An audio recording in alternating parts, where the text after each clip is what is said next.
Hello and welcome to Inside the Folder, a podcast that takes a look at a series of shorts I created called the Steele Dossiers. I am your host, Francesco Di Francesco.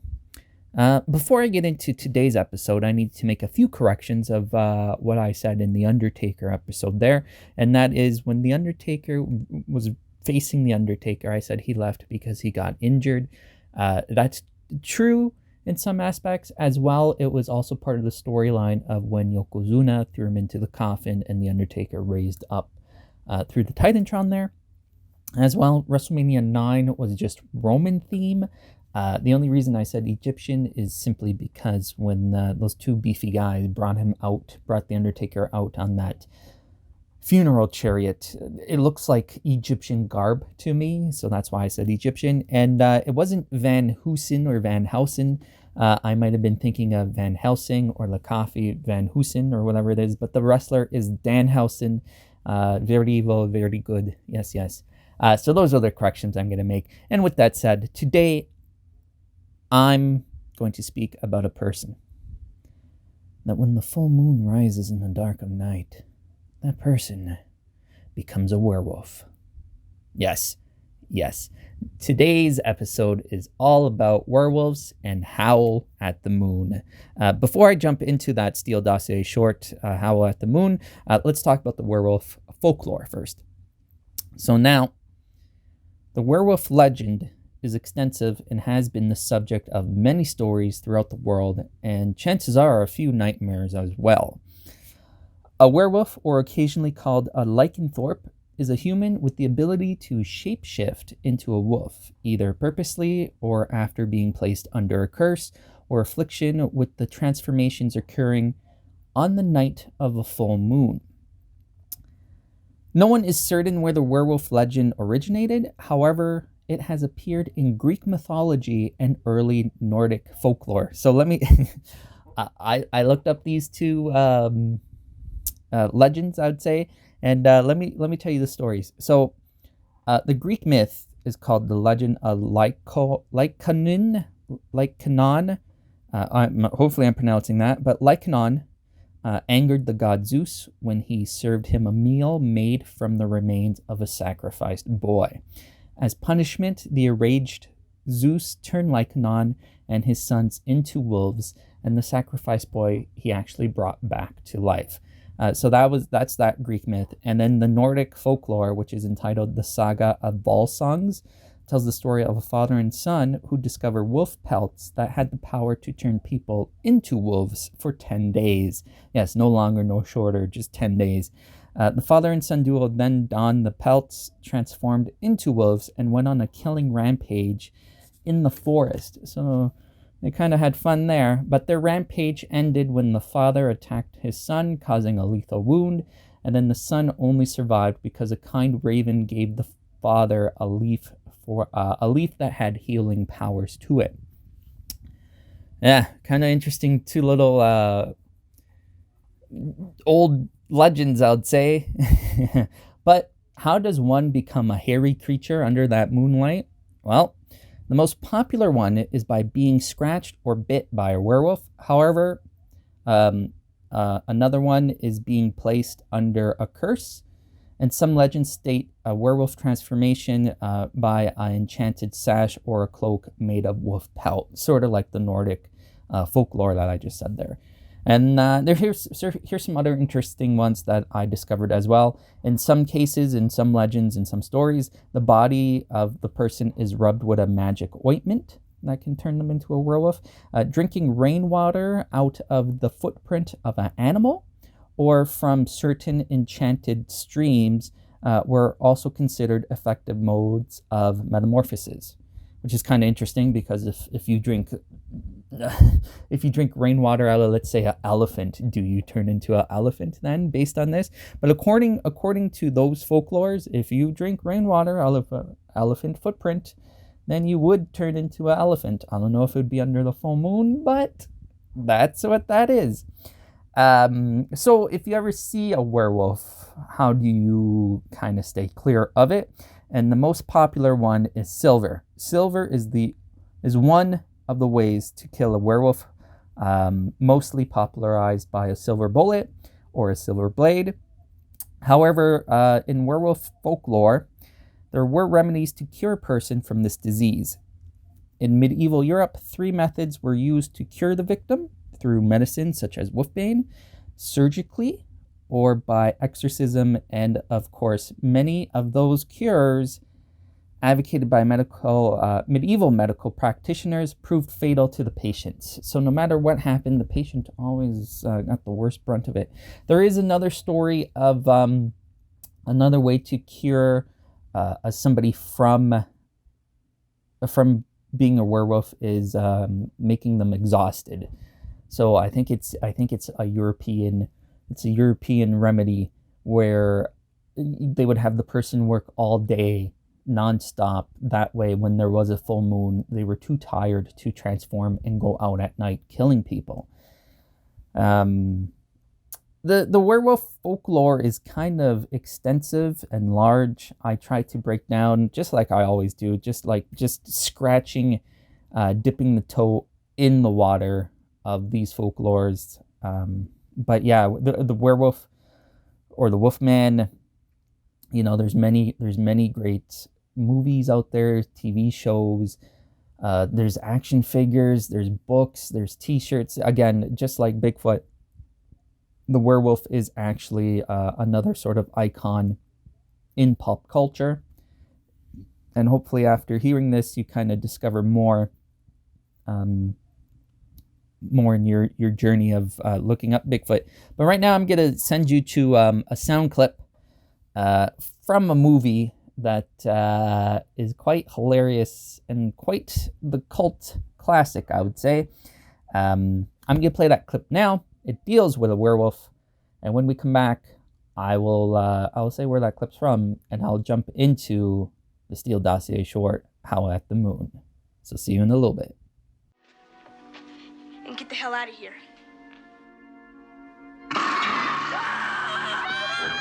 Kick him in the north! Kick him in the north! He doesn't have north! Do it! Wolfman's got nards! Come on! Come on! Welcome back. All right, so that little clip you heard, kick him in the nards, that little clip is from the 1987 horror fantasy movie called The Monster Squad. Great cult classic movie. I highly suggest you check it out if you haven't seen it. And I kid you not, I actually referenced that little scene in Howl at the Moon.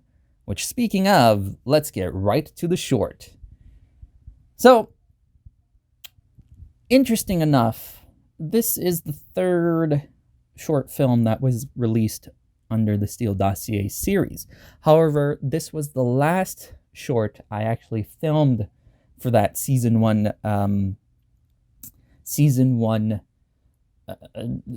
Just for season 1. Actually, I did start filming one other short, but it didn't get completed. It was called The Martian Invasion. I'll get to that eventually, as to why I didn't continue to film that. I'll get to that at the end of all these shorts. I'll do sort of like a wrap up episode of this, explaining what happened there. But I will say eventually The Martian Invasion does get finished for season 2, but I'll touch upon that when I get to that one. So, where was I? Yes, this was the last one I filmed. And as you can see, because it was the last one, on the desk is, you'll see in this episode, I'll touch upon it when I get there. On the desk is when Arthur Steele's desk there is at its fullest, along with one more extra item on the shelf. But I'll get there. I simply want to talk about, before I get there, why I chose to do this episode on a werewolf, specifically the Wolfman. I always loved the Universal monsters. And when I was writing these scripts out, I wanted to put a Universal monster in there.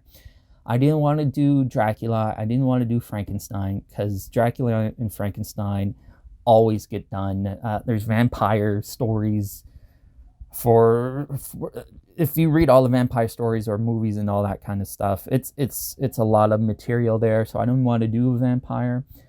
Frankenstein I didn't want to do, simply because, well, how do you do a Frankenstein monster?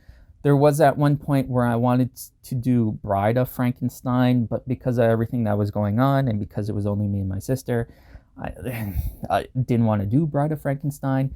And then I remember, well, wait, before I get there. And then there's also the Invisible Man. And I thought about doing the Invisible Man. And it's just like, how do I do the effects for the Invisible Man to show that he was there? I had some ideas, didn't go through with them, simply because I didn't think I could pull off those effects quite well. And the mummy, I couldn't do a mummy. I'm going to wrap someone in toilet paper. No, couldn't do the mummy. So I remembered, and the creature from the Black Lagoon. Again, couldn't do that one.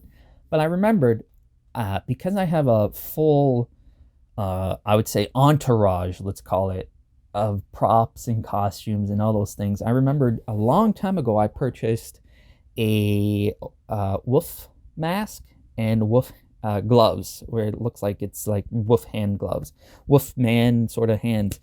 And I went, perfect, I can do this. The only thing is the mask, the mouth doesn't move, so I couldn't really do the moving his mouth. So I thought, how can I bring this wolf man to life in this short? And the way I thought about it was, I can do his arms, his hands, because I did have the hands, and show those, and to show the Wolfman that he's there. I did the trick. This is the first time in this series where you actually see the point of view from the monster.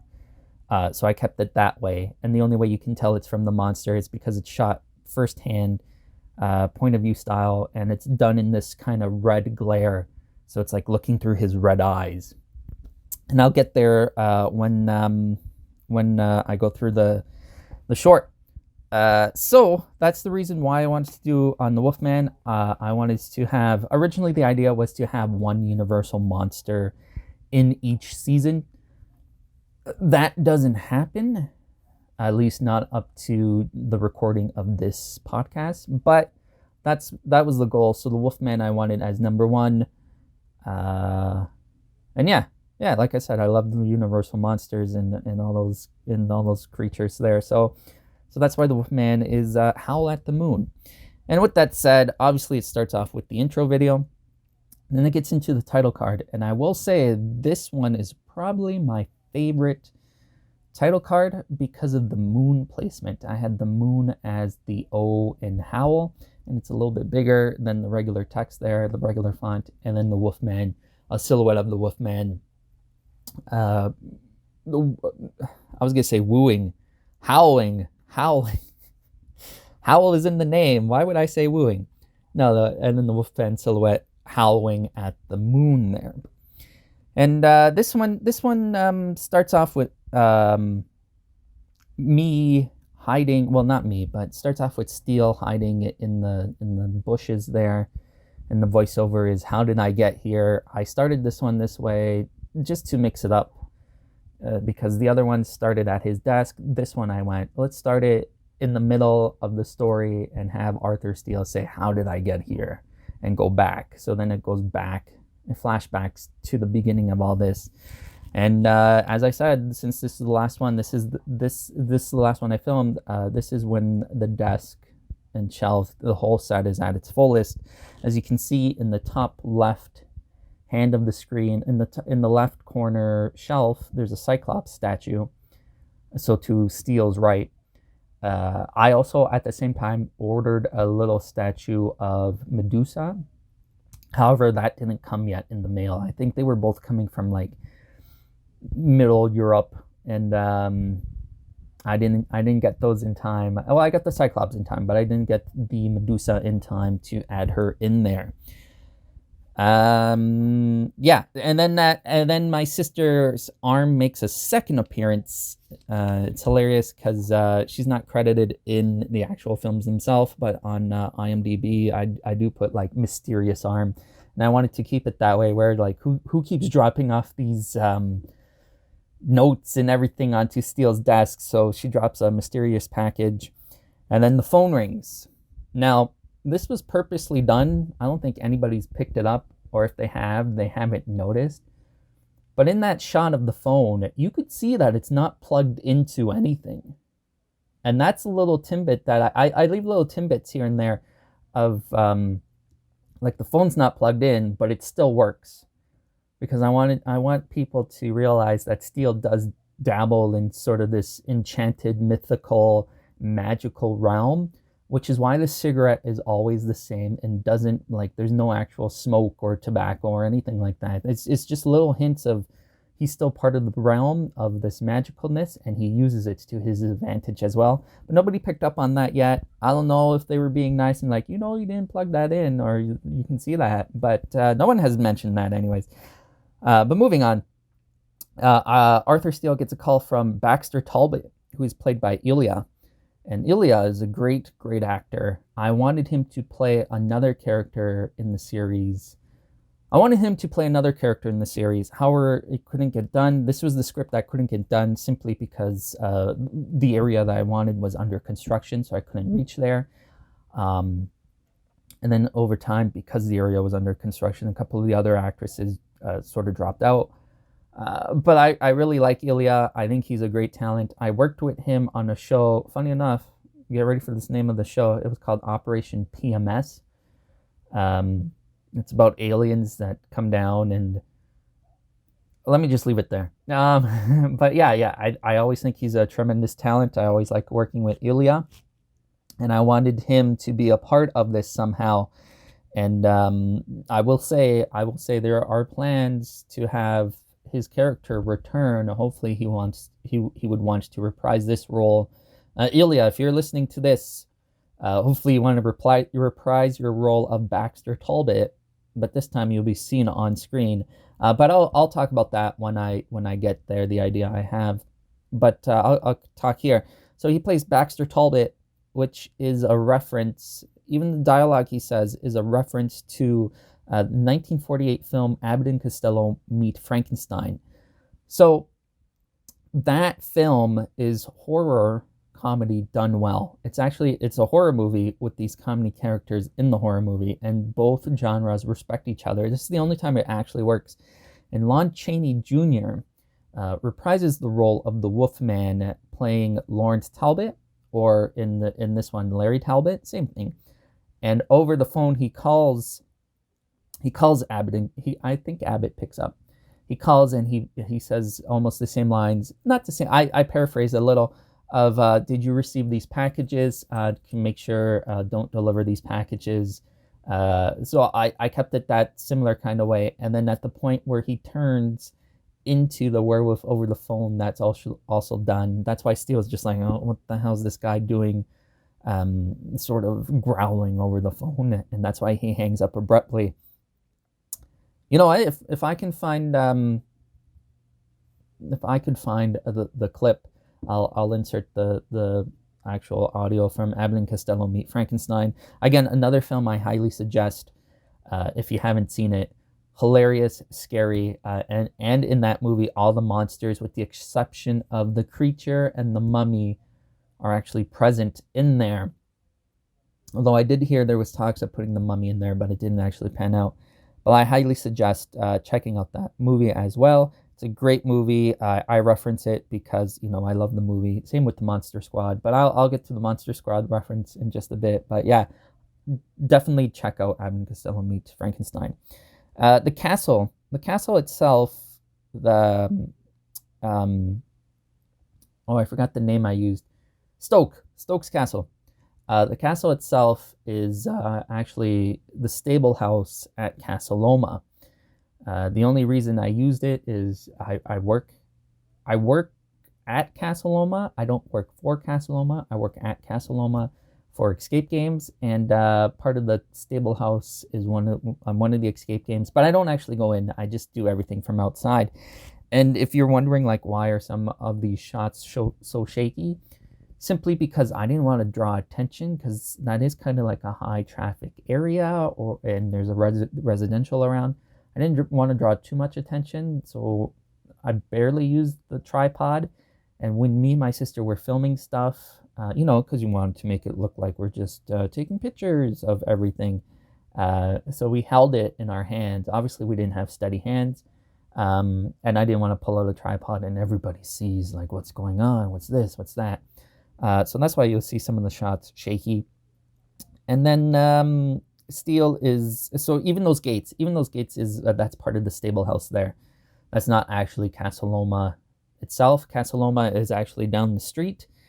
And that stable house, which is still the Castle Loma grounds, is Stokes Castle. Again, Stokes is a reference to Bram Stoker.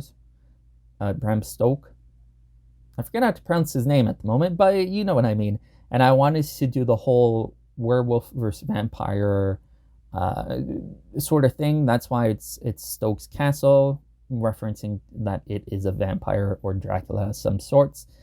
And there's that whole kind of myth of werewolves hating vampires and vampires hating werewolves. And do not bring up Twilight, because Twilight is horrible garbage. Some people are in shock hearing me say that, but I'll say it again. Twilight is horrible garbage. No.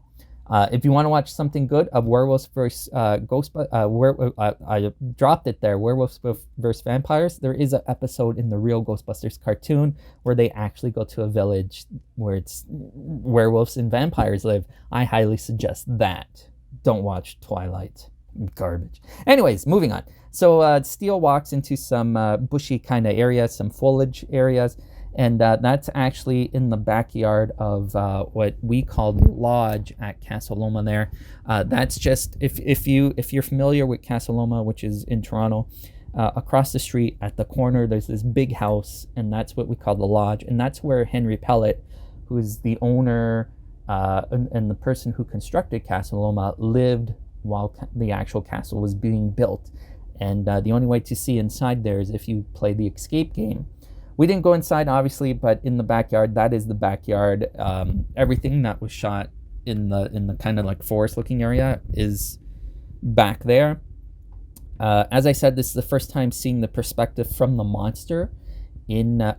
Also back in the backyard there's a family of skunks. So at one point we had to quickly film stuff and avoid the skunks because they were there. We didn't want to get sprayed. As I was saying, this is the first time you see the perspective of the monster in the Steele Dossier series. And what it is simply is, it was just my sister Diana holding the camera while she was doing the movement. So when you see her hand, it's her hand stretching out in that wolf glove trying to grab the package. And then even when we were doing the shot of where the Wolfman is behind me and I turn around, that was actually she was holding a selfie stick, and then at one point had her extend the selfie stick so it looks like the monster's higher up or taller than he usually is. And little story about the selfie stick. Originally I was gonna use mine, but that same day the selfie stick broke and luckily she had one, so we used hers. And this is where the reference to the Monster Squad comes in, because I say there's only one way to prove you're the Wolfman, and then I kick him in the nuts, and that's why he keels over and it's like, oh. Which, by the way, all those growling wolf sound effects, they were sound effects. Well, I didn't do them, my sister didn't do them. They're actual sound effects, not actual Wolfman sound effects, but sound effects. And then finally at the end there, it's me in the costume. I only did this because I wanted it to be like the Wolfman is howling that he got his package in the end, and I had to stand on the bench to get that shot with the castle in the background. And as you can see, the mask, like I said, the mouth doesn't open and all those kind of things. So that's why it's just a quick look, woo, howl, and then down. I was on a bench. My sister had to sort of crouch down and aim the camera up so we can get that shot. And I kid you not, the light that's shining on it was just a flashlight, and we were surprised that it went that far. Because that was sort of the park area that's next to the stable house. And as I was filming that shot, there was a group of people sitting on a picnic table talking, and luckily we didn't need any sound from that actual shot, so didn't matter if they were talking loud or not. And that's it on the short itself. The credits, I did a little fun credit scene there. I put obviously Baxter Talbot was played by Ilya, but then for the Wolfman, I said it was played by Baxter Talbot, even though I was dressed in the Wolfman costume. But I wanted to do a little fun tidbit there that the Wolfman is Baxter Talbot. And at the current moment, Howl at the Moon is the longest short in the series so far at 4 minutes and 40 seconds. Like I said at the beginning of this whole podcast, the goal was to have each short under 5 minutes. No longer. I kept that time simply because that was one of the goals. I wanted it to be under 5 minutes. And if people were going to watch the series, they could watch it easily back to back. No problem. That's it. That's it for the Howl at the Moon. I think this is the most I ever talked about one of the shorts. But I will leave you with this quote from Larry Talbot in Abbott and Costello Meet Frankenstein, where Larry Talbot says, oh wait, before I get into that, I just want to thank you. Wait a minute. How am I going to... Let's just do it this way. So yeah, let's go back to the quote here. Larry Talbot says, last night I went through another one of my horrible experiences. Many years ago, I was bitten by a werewolf. Now, whenever the full moon rises, I turn into a wolf myself. So with that said, thank you very much for listening to this podcast here. I hope you enjoyed it. I hope it piqued your interest in the Wolfman there. I will say, if you want to listen to these, if you're watching this on YouTube and listening it to on YouTube, the YouTube versions actually come out like a week or 2 weeks later. You can actually catch these videos, if you want to watch it through video, you can actually catch these videos on my Rumble. And the audio version comes out on Spotify much earlier. So if you want to catch these episodes earlier, I highly suggest the Spotify and Rumble. Or if you want to wait, you can wait on YouTube when they come out. It's all up to you. But thank you either way for joining me here. I'm glad you enjoyed it. If you did, leave a like, comment, subscribe. You know what? Give me a thumbs up. Give me a thumbs up. If you give me a thumbs up, my soul will feel it. So with that said, enjoy, and remember, the next time you see a full moon, be careful, because someone could be a werewolf. You have a good one.